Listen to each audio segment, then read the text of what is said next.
Salut, j'espère que vous allez bien. Carole, tu fais ta libation. C'est ici que je fais ma libation. Chez moi, il y a un petit jardin. Voilà les feuilles de ndolé. Voilà le macabo. Chez moi, il y a un petit jardin. Voilà où je fais ma libation. Maintenant, on va parler de quelque chose. Certaines personnes partent parfois en consultation ailleurs. On parle dit là-bas que vous appartenez aux confréries ou alors on vous dit que vous faites partie d'une loge, mais vous ne comprenez pas parce que vous ne pratiquez pas, vous ne vivez pas ça dans votre monde physique, vous ne comprenez pas d'où ça sort. Comment est-ce que on peut vous dire que vous êtes dans une loge alors que vous ne vous reconnaissez absolument dans rien? Voilà, je vais vous expliquer ce qui se passe souvent, parfois dans certaines familles. Tu peux être dans une famille où le grand-père ou l'arrière-grand-père était dans ça. Alors, ils vous trempent tous à l'intérieur. Chaque fois qu'un enfant naît, on met directement son nom dans la confrérie. Du coup, vous appartenez déjà à celle-ci sans le savoir, sans le vouloir même.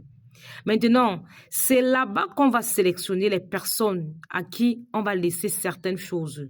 Parce que c'est là-bas qu'on va connaître l'étoile de qui est grande, qui a une grande destinée, qui a des capacités fortes, qui a des capacités spéciales. Voilà, c'est là-bas ils vont sélectionner, ils vont faire le tri. Voilà pourquoi vous allez vous rendre compte que lorsque le grand-père décède, il y a un chef de famille qui prend sa place. Donc, c'est le pouvoir qui se transmet comme ça, de génération en génération.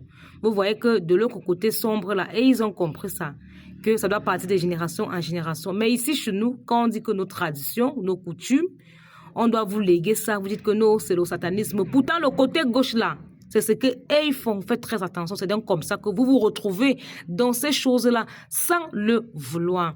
Et maintenant, ça peut arriver parfois que on vous trompe dans ça, mais votre esprit n'accepte pas.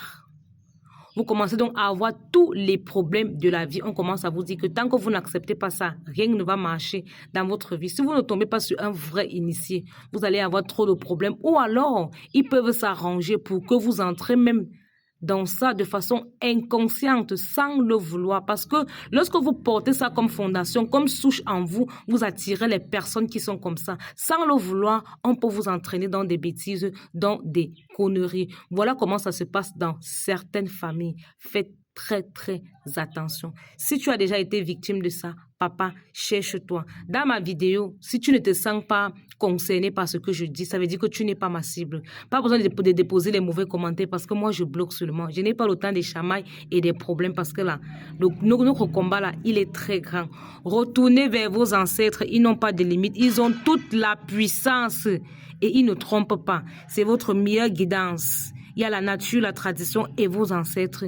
Ils vont vous guider dans tout. Ils ne peuvent pas vous tromper. Ils étaient sur terre avant nous. Ils connaissent la terre mieux que nous. Rien n'est nouveau sous ce soleil.